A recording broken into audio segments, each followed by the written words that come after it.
for the camps, ladies and gentlemen. I stand here as the eldest of the Alamanjis. So I am Alamanji Bernard. In here, I would like to spend a minute of your time just to introduce the others of the Alamanjis. And so I will start in any order to recognize the presence of Valentine Taku, all the way from Switzerland. I will recognize the presence of Alamanji, all the way from Orlando, the USA. I will recognize the presence of my younger sister, Alamanji Olivia, all the way from Canada. I will recognize another Alamanji, popularly known as, what's his popular name again? Known as Tibet. I would also like to recognize the presence of Domazia, and I think I would also like to recognize the presence of Ngeni. All those I've mentioned, they are all married and have children. So I also like to recognize their wives and their husbands to be. I want to thank Meni, as we call her. Meni is named after her grandmother, who gave birth to Honorable Barrister Foretia.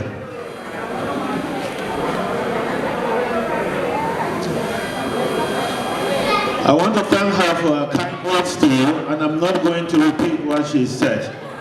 I'm going to speak from another angle. And I'm going to stand here and represent Pa Robert and the teacher of Agomazi. And I will take on the powers that be to represent Mamis Foretia, Akawung's elder brother, Pa and the teacher, Alamanji. And I would also like to take the powers to stand here and represent my auntie, Mrs. Taku. And I would also like to stand here and take the powers to represent Bro Enes Asomai, John Taku Alamanji, and not the least, but one of our elders as well, Mami Andande of Orlando as well. As I said, with all protocol respected, this beautiful lady, my auntie, was born in a village in Fontaine. That was a shining star. And out of a sudden, this young man, also of blessed memory, came in like a hawk and snapped this beauty and took away our beauty.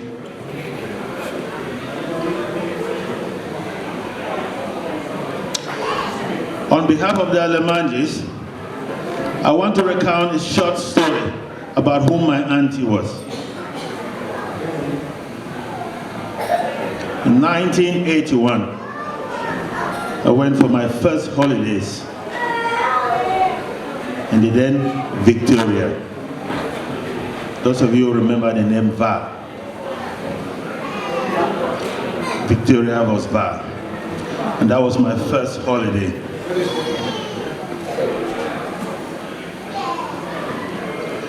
When I arrived in Victoria, And being a village boy, coming from Bangwa, my auntie was humorous. The first thing she said was, "You are now Big Alem. You are now Big Alem." And the reason was, in the household was another Alemanji. So she straight away classified us. Big Alem, Small Alem. And that name has reigned. That taxonomy has gone on in memorial. My auntie wasn't very educated, but very intelligent.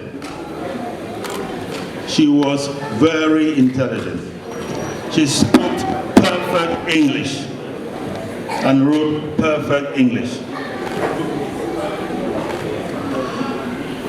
Now, my experience in Victoria was in those days, back in the 80s, when we had to watch the James Bond's 007. How many of you in the 80s did watch James Bond's films? Now, because her husband, one of the first members of parliament from the BLM, presently division, used to travel the world, we were privileged to watch films. And you could see the excitement, you could see the interpretation of these films by my auntie. She was intelligent. We will sit at the back of the kitchen and we will have an educated argument. And as many said, she always had her points.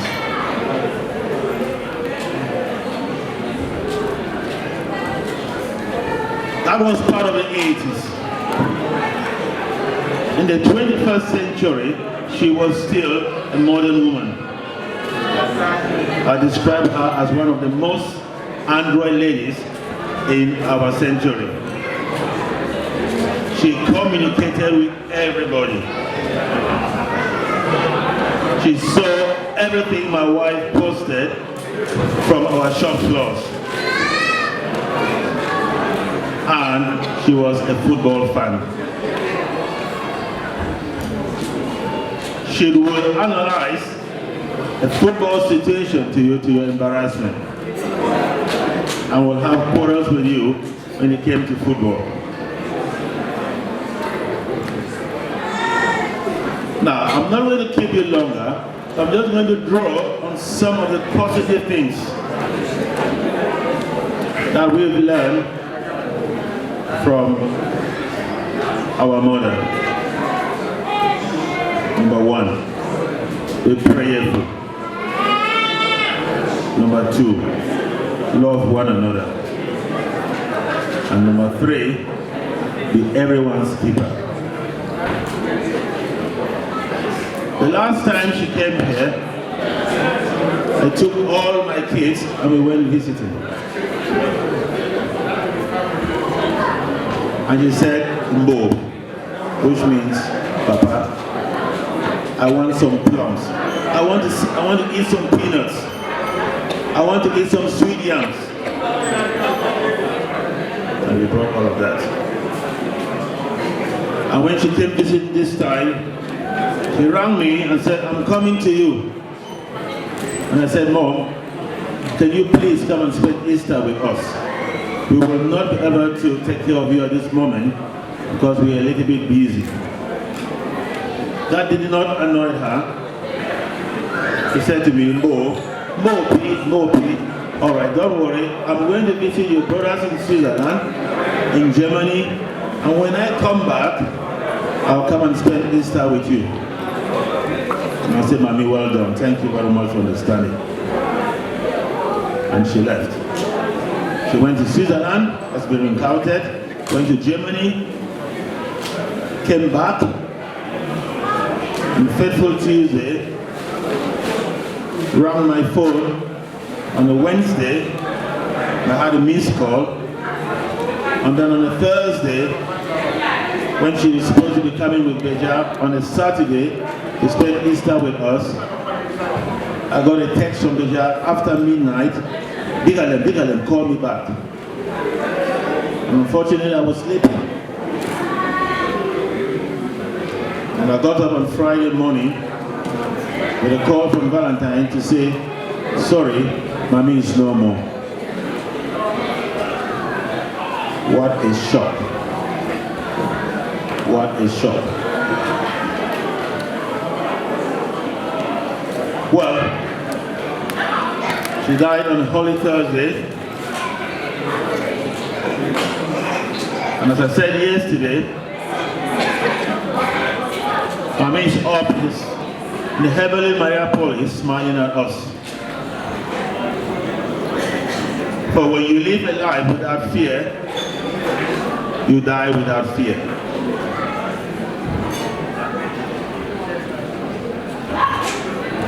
I want to use this opportunity to congratulate Beja, John. And I want to pray specifically to you that God will continue to give you the strength.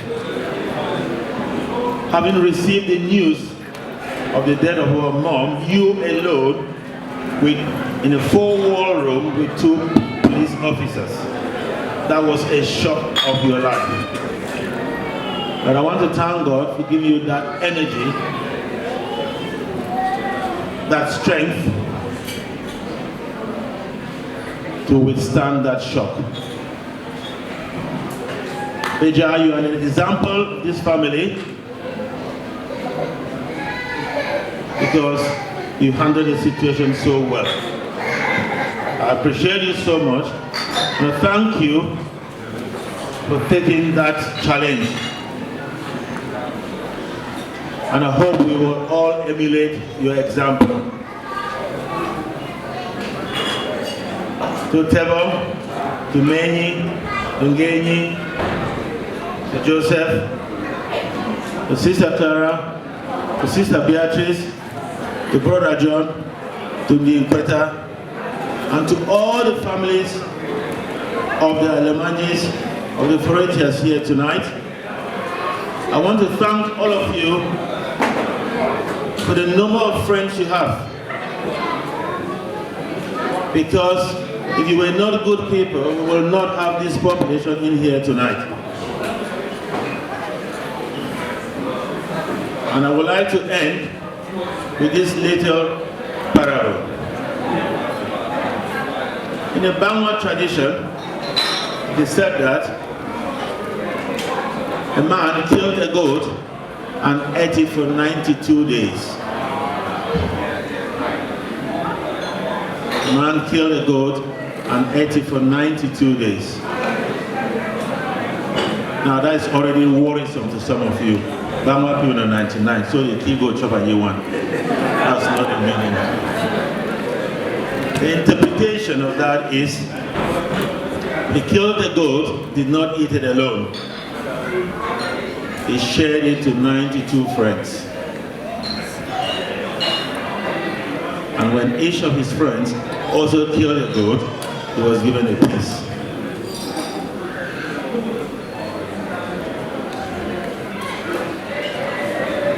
By analogy, I wish to thank all of you for being here today, having left some very important things you would have been doing to come and share with us your own piece of your goat. To all my friends from Bedford, from Birmingham, to all my in-laws from London, and to all parts, nooks and crooks of the United Kingdom, and to all the Alemanjis, I want to really sincerely thank you for making this a wonderful success. As we are born, we live and we shall all die. And so, ladies and gentlemen, let this occasion today prepare us for our endless journey. What I take from death is that death makes us to be more happier. And that while we live, let's prepare for our own journey. And to that, I want to say to my sweet auntie that Ndani teacher and his siblings cannot wait to see your body. And because we cannot travel, we don't know how they're going to take it. But we know your soul is resting with the Lord. And that as you journey to wherever we go, to meet Pa Peter Pilo Robert Alamanji, to meet O Ngeni, to meet O Atemafe, to meet O Meni, to meet your lovely husband. Kiss him for us, and we'll meet again. Thank you all very much.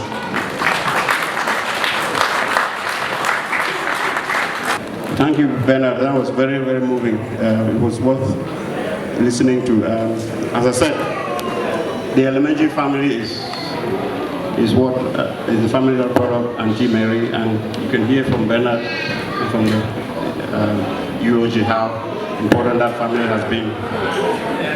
Now we're going to have Mr. Fidelis Mofo to speak on behalf of the Mofo family.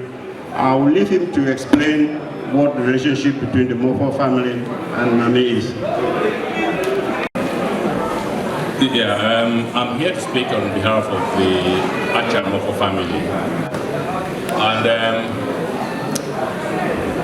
but before I go any further, just a slight point of correction.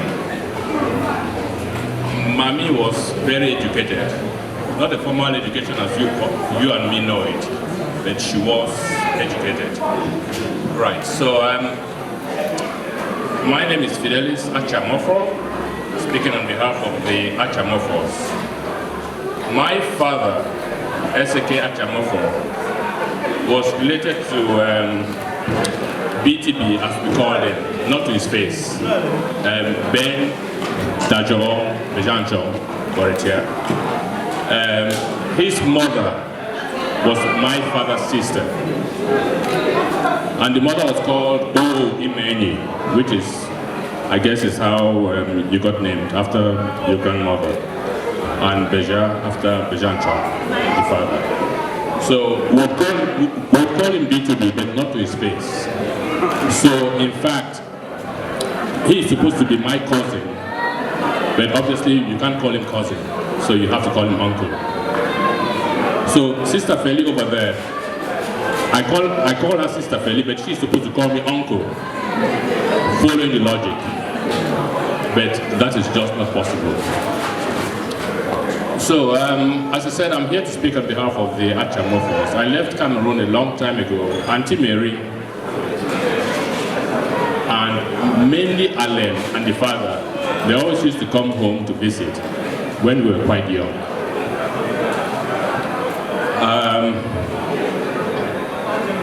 And back then, we used to actually admire them. PTB was one of the first ministers in West Cameroon. A lot of the young people here wouldn't know. You know, so he had a star, and he had a wife to match the star.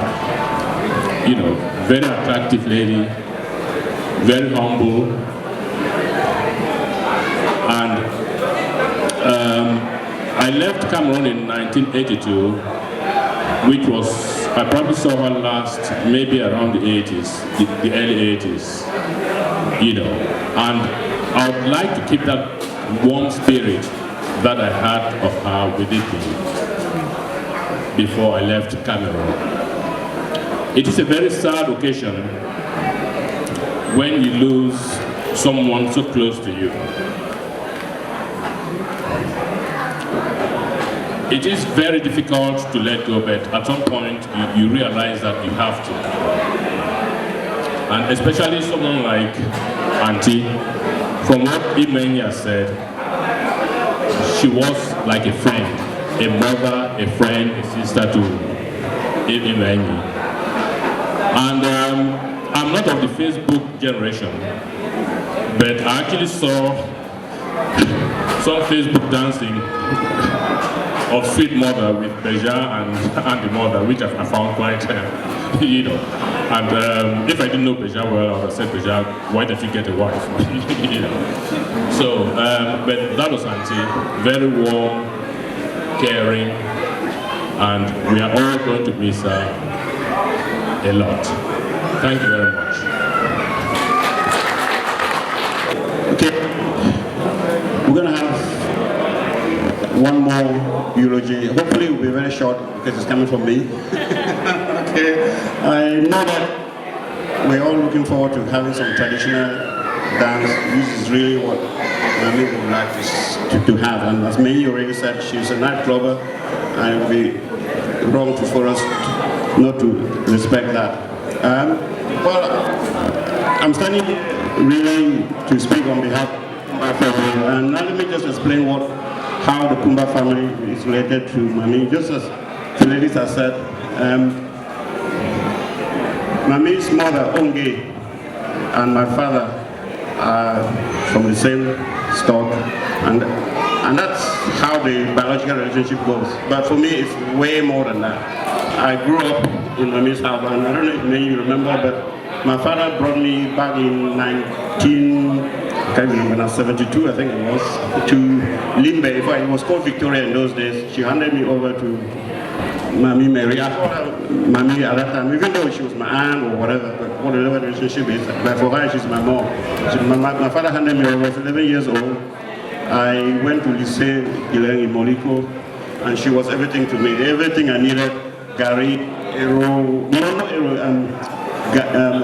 ching, whatever I needed, money, she would bring it right there and visit me, and I was so proud to see her and our BTB drive into the driveway of the college and they'll hand it parcel to me. I'm proud to be having visitors of that caliber was something in those days, so that's my family memory. In fact, more than that, as I grew up, I learned to be a domesticated person. I can iron shirts, double pleat, without thanks to staying with her.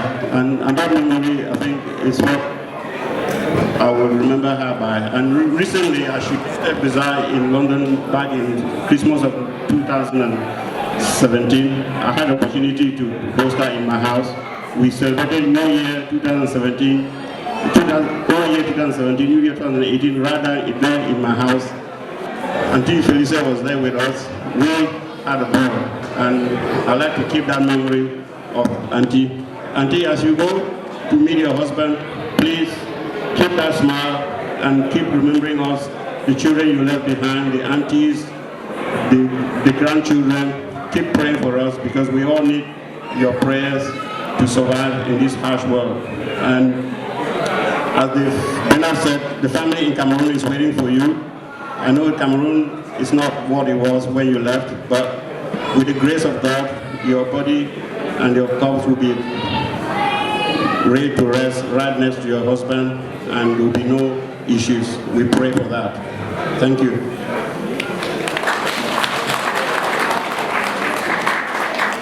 Okay, that is the end of the family speeches. There'll still be an opportunity for you, for well wishers, for friends to come up and say something to Mami before she goes. But before we do that, I'd like to call on the DJ maybe to start playing some traditional music. And while the DJ is doing that, I will hopefully plead with the Bama people maybe to intune some Bama songs. We might be remove some of these chairs away to create some space for dancing, so that we can all celebrate Mami's memory, and she'll be listening to us as we sing, because it will be ringing her ears as she travels on this long journey to meet with the Lord. Please, DJ.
Hãy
subscribe cho kênh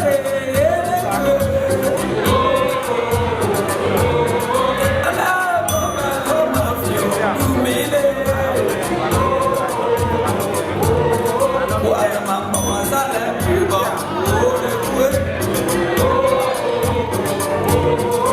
Gõ để không bỏ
lỡ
comme vous voulez. Vous rappelez-moi. Allô? Allô? Regarde, voilà. Je suis dans la bête.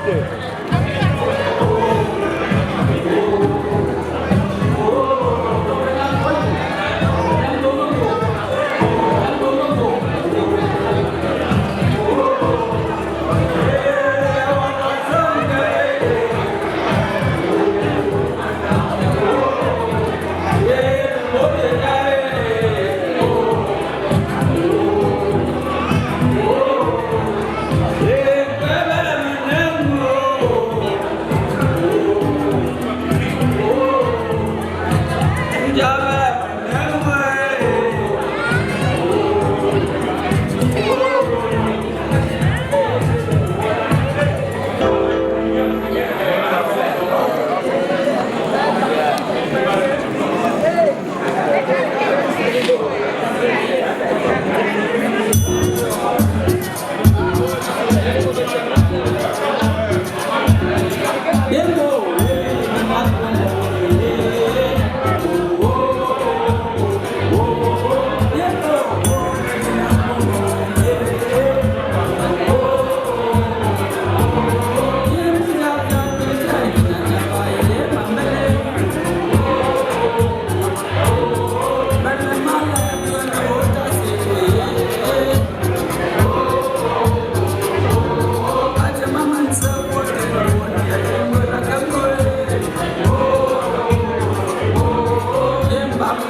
Thank you.